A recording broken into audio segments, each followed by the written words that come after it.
Maintenant que l'on a vu la forme cartésienne et la forme trigonométrique d'un nombre complexe, on va voir une dernière forme qui s'appelle la forme exponentielle. Et tout part du résultat suivant, que quel que soit θ appartenant à R, EI θ, donc exponentielle de Iθ, c'est égal à cosinus θ plus I sinus θ. Voilà. Alors maintenant, avec cette notation-là, on a quelques propriétés immédiates qu'il faut qu'on évalue ensemble.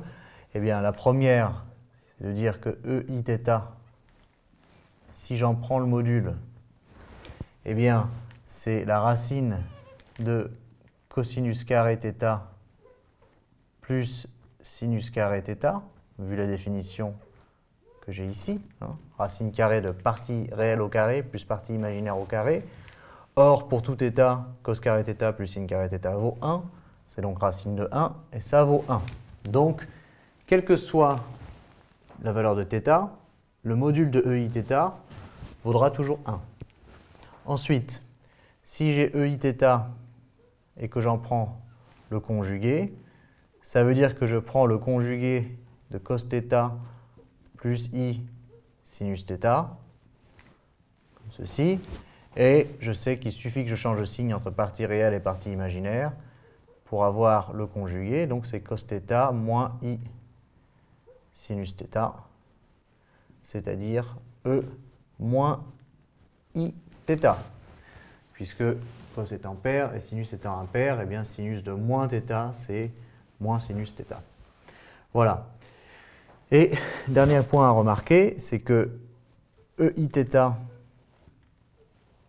fois EIθ', eh bien ça va être EI de θ plus θ'. Voilà. Deux valeurs numériques particulières également à connaître pour finir. EIπ sur 2. Alors il suffit de remplacer par pi sur 2. Cos pi sur 2, ça vaut 0. Sinus pi sur 2, ça vaut 1. Donc EIθ est égal à I. Et EIπ, eh bien maintenant, cosinus de pi vaut moins 1. Sinus de pi vaut 0. Donc EIπ est égal à moins 1. Et une parenthèse de culture générale. Une des plus belles équations mathématiques, c'est EIπ plus 1 égale 0. Vous avez tout dedans. Vous avez 0, 1, I, pi et l'exponentielle. Donc c'est une équation assez remarquable. Vous pouvez la retenir de cette forme-ci ou de cette forme-ci. Mais une petite parenthèse de culture générale. Donc voilà pour la notation exponentielle.